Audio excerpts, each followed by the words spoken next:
ನಮಸ್ತೆ ಎಲ್ಲರಿಗೂ. ನಾನಿವತ್ತು ಕಡಲೆಬೇಳೆಯಲ್ಲಿ ಬೋಂಡವನ್ನು ಮಾಡ್ತಾಯಿದ್ದೀನಿ. ತುಂಬಾ ಟೇಸ್ಟಾಗಿ ಬರುತ್ತೆ. ಈವ್ನಿಂಗ್ ಸ್ನ್ಯಾಕ್ಸಿಗೆ ತುಂಬಾ ಚೆನ್ನಾಗಾಗುತ್ತೆ ಟೀ ಜೊತೆ ತಿನ್ನಲಿಕ್ಕೆ. ಯಾವಾಗಲೂ ಜಾಸ್ತಿ ನಾವು ಉದ್ದಿನ ಬೇಳೆ ಎಲ್ಲ ಬೋಂಡ ಮಾಡ್ತಿರ್ತೀವಲ್ಲ, ಈಗ ಕಡಲೆಬೇಳೆಯಿಂದ ಬೋಂಡ ಯಾವ ರೀತಿ ಮಾಡೋದು ಅಂತೇಳಿ ತೋರಿಸ್ತಿದ್ದೀನಿ. ಅದಕ್ಕೆ ನಾನು 1 ಗ್ಲಾಸ್ ಆಗುವಷ್ಟು ಕಡಲೆಬೇಳೆ ಮತ್ತು ಸಣ್ಣ ಗ್ಲಾಸಲ್ಲಿ 1/4 ಲೋಟೆಯಷ್ಟು ಉದ್ದಿನ ಬೇಳೆಯನ್ನು ತಗೊಂಡಿದ್ದೀನಿ. ಸ್ವಲ್ಪ ಉದ್ದಿನಬೇಳೆ ಹಾಕಿದ್ದೀನಿ. ಎಷ್ಟು 1/4 ಗ್ಲಾಸ್ ಸಣ್ಣ ಗ್ಲಾಸಲ್ಲಿ ಉದ್ದಿನಬೇಳೆನ ಹಾಕಿಕೊಂಡಿದ್ದೇನೆ. ಆಮೇಲೆ ಇದನ್ನು ಚೆನ್ನಾಗಿ ಕ್ಲೀನ್ ಮಾಡಿ ತೊಳೆದು ನೆನೆಯಲಿಕ್ಕೆ ಬಿಡಬೇಕು. 1-2 ಗಂಟೆ ನೆನೆದರೆ ಸಾಕು. ಆಮೇಲೆ ನೆನೆಸಿದ ಮೇಲೆ ಇದನ್ನು ಚೆನ್ನಾಗಿ ರುಬ್ಕೊಳ್ಬೇಕು. ಯಾವ ರೀತಿ ರುಬ್ಬೇಕಂತೇಳಿ ನಾನು ತೋರಿಸ್ತೇನೆ. ಈಗ ಮಿಕ್ಸಿ ಜಾರಿಗೆ ಹಾಕ್ಕೊಳ್ತಾ ಇದ್ದೀನಿ.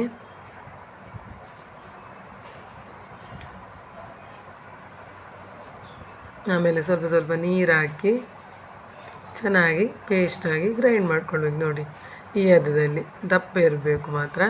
ನಮಗೆ ಬೋಂಡ ಬಿಡಲಿಕ್ಕೆ ಬರಬೇಕಲ್ಲ, ಆ ಹದದಲ್ಲಿ ಮಿಕ್ಸಿಯಲ್ಲಿ ಗ್ರೈಂಡ್ ಮಾಡಿಕೊಳ್ಬೇಕು. ಅದೇ ರೀತಿ ನಾನು ಮತ್ತೆ ಉಳಿದ ಹಿಟ್ಟನ್ನು ಕೂಡ ರುಬ್ಬಿಕೊಳ್ತೇನೆ. ಹಾಗೆ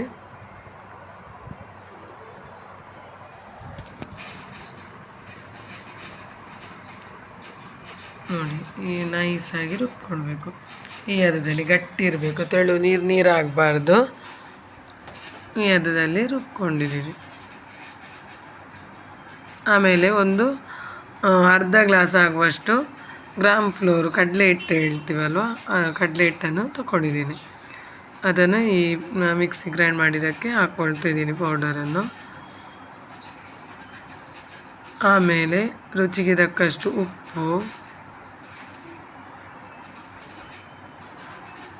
ಆಮೇಲೆ ಸ್ವಲ್ಪ ಅಜ್ವೈನ್, ಓಂಕಾಳಿದೆಯಲ್ಲ ಅದನ್ನು ಹಾಕ್ಕೊಳ್ತಿದ್ದೀನಿ. ಆಮೇಲೆ ಮನೆಯಲ್ಲೇ ಮಾಡಿರೋಂಥ ಮಸಾಲ ಪೌಡರ್, ಹಾಗೆ ಈರುಳ್ಳಿ, ಕೊತ್ತಂಬರಿ ಸೊಪ್ಪು. ನಿಮಗೆ ಬೇಕಿದ್ದರೆ ತೆಂಗಿನಕಾಯಿ ತುರಿದಿಲ್ಲದಿದ್ದರೆ ಕಟ್ ಮಾಡಿ ಹಾಕ್ಬೋದು, ಇಲ್ಲದಿದ್ದರೆ ಕಾಯಿ ಮೆಣಸನ್ನು ಕೂಡ ಹಾಕ್ಬೋದು. ನಾನು ಇಷ್ಟ ಹಾಕಿದ್ದೀನಿ. ಆಮೇಲೆ ಚೆನ್ನಾಗಿ ಮಿಕ್ಸ್ ಮಾಡ್ಕೊಳ್ತಾ ಇದ್ದೀನಿ. ಚೆನ್ನಾಗಿ ಮಿಕ್ಸ್ ಮಾಡ್ಕೊಳ್ಬೇಕು, ಗಂಟೆಲ್ಲ ಇರಬಾರ್ದು. ಹಿಟ್ಟೆಲ್ಲ ಹೊಂದ್ಕೊಳ್ಬೇಕು. ಆ ರೀತಿ ಚೆನ್ನಾಗಿ ಮಿಕ್ಸ್ ಮಾಡ್ಕೊಳ್ಬೇಕು. ನೋಡಿ, ಇದೇ ಹದದಲ್ಲಿ ಮಾಡಬೇಕು. ಆಗ ಬೋಂಡ ಬಿಡಲಿಕ್ಕೆ ತುಂಬಾ ಚೆನ್ನಾಗಾಗಿ ಬರುತ್ತೆ. ಆಮೇಲೆ ಎಣ್ಣೆಯನ್ನು ಬಿಸಿಗೆ ಇಡ್ತಾ ಇದ್ದೀನಿ. ಬಾಣಲೆ ಬಿಸಿ ಆದಮೇಲೆ ಎಣ್ಣೆ ಹಾಕ್ಕೊಳ್ತಾ ಇದ್ದೀನಿ.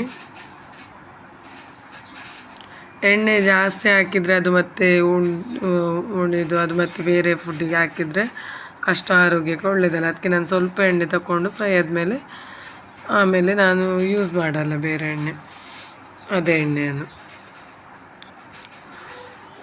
ಅದಕ್ಕೆ ಮೊದಲೇ ನಾನೇನು ಮಾಡ್ತೀನಿ, ಸ್ವಲ್ಪ ಎಣ್ಣೆ ಹಾಕಿ ಬೋಂಡವನ್ನು ಬಿಡ್ತೀನಿ. ಬೋಂಡ ಯಾವುದೇ ಎಣ್ಣೆ ತಿಂಡಿ ಆಗಲಿ ನೋಡಿ, ಈ ರೀತಿ ಬೋಂಡವನ್ನು ಬಿಟ್ಕೊಳ್ಬೇಕು. ತುಂಬಾ ಚೆನ್ನಾಗಿ ಟೇಸ್ಟಾಗಿ ಬರುತ್ತೆ.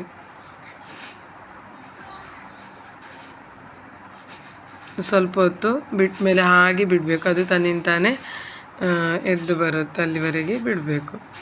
ನೋಡಿ ಎಷ್ಟು ಚೆನ್ನಾಗಿ ಎದ್ದೇಳ್ತಾ ಉಂಟು ಅಂತದ್ದೇ. ಅಷ್ಟು ಮೊದಲಿಗೆ ಸ್ವಲ್ಪ ಸ್ಟೀಲ್ ಪಾತ್ರೆಲ್ಲ ಅದಕ್ಕೆ ಸ್ವಲ್ಪ ಇಟ್ಕೊಂಡಿದೆ. ಮತ್ತೆದೆಲ್ಲ ಫ್ರೈ ಚೆನ್ನಾಗಿ ಬರುತ್ತದೆ. ಎಣ್ಣೆ ಚೆನ್ನಾಗಿ ಬಿಸಿಯಾಗಿರಬೇಕು.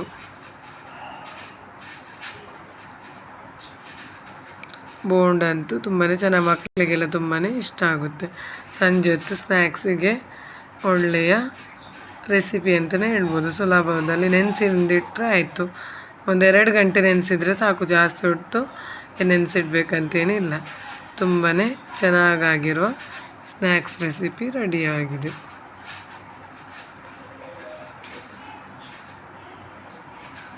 ಈಗ ಈ ಗೋಲ್ಡನ್ ಬ್ರೌನ್ ಆಗುವಷ್ಟು ಫ್ರೈ ಮಾಡ್ಕೊಳ್ಬೇಕು. ನೋಡಿ ಎಷ್ಟು ಫ್ರೈ ಆಗಬೇಕು, ಆಗ ತಿನ್ನಲಿಕ್ಕೆ ತುಂಬ ಟೇಸ್ಟಾಗಿರುತ್ತೆ. ಈಗ ನಾನು ಹಾಕಿದ ಎಲ್ಲ ಬೋಂಡಗಳನ್ನು ತೆಗೆದಿಡ್ತಾ ಇದ್ದೀನಿ. ಆಮೇಲೆ ಮತ್ತೆ ಈಗ ಉಳಿದಿರೋ ಹಿಟ್ಟನ್ನು ಕೂಡ ಎಣ್ಣೆಗೆ ಬಿಡ್ತಾ ಇದ್ದೀನಿ.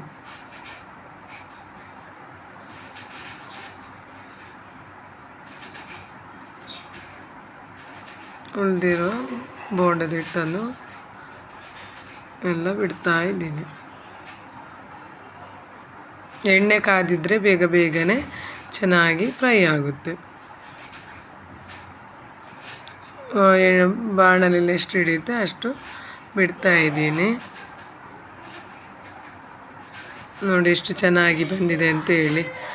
ತಿನ್ನಲಿಕ್ಕೆ ಕೂಡ ಅಷ್ಟು ಟೇಸ್ಟಾಗಿ ತುಂಬಾ ಚೆನ್ನಾಗಾಗಿದೆ. ನನ್ನ ಚಾನಲಿಗೆ ಇದೇ ರೀತಿ ಸಪೋರ್ಟ್ ಮಾಡ್ತಾಯಿರಿ, ಲೈಕ್ ಮಾಡಿ, ಶೇರ್ ಮಾಡಿ. ಇದೇ ರೀತಿ ಒಳ್ಳೊಳ್ಳೆ ರೆಸಿಪಿಯೊಂದಿಗೆ ನಾನು ಬರ್ತಾ ಇರ್ತೀನಿ. ಯಾವ ರೀತಿ ಆಗಿದೆ ಅಂತೇಳಿ ನೀವು ಒಂದು ಸಲ ಟ್ರೈ ಮಾಡಿ ನನಗೆ ಕಮೆಂಟಲ್ಲಿ ತಿಳಿಸಿ. ನನ್ನ ಚಾನಲಿಗೆ ಸಬ್ಸ್ಕ್ರೈಬ್ ಮಾಡೋದನ್ನು ಮರಿಬೇಡಿ. ಅದೇ ರೀತಿ ನಿಮ್ಮ ಫ್ರೆಂಡ್ಸ್ ಜೊತೆ ಕೂಡ ಶೇರ್ ಮಾಡ್ಕೊಳ್ಳಿ. ಓಕೆ ಫ್ರೆಂಡ್ಸ್, ಟೇಕ್ ಕೇರ್, ಬಾಯ್ ಬಾಯ್. ಇದೇ ರೀತಿ ಒಳ್ಳೊಳ್ಳೆ ರೆಸಿಪಿಯೊಂದಿಗೆ ನಾನು ಬರ್ತಾ ಇರ್ತೀನಿ. ಆರೋಗ್ಯಕರ ರೆಸಿಪಿಯೊಂದಿಗೆ ನಾನು ಬರ್ತಾ ಇರ್ತೀನಿ.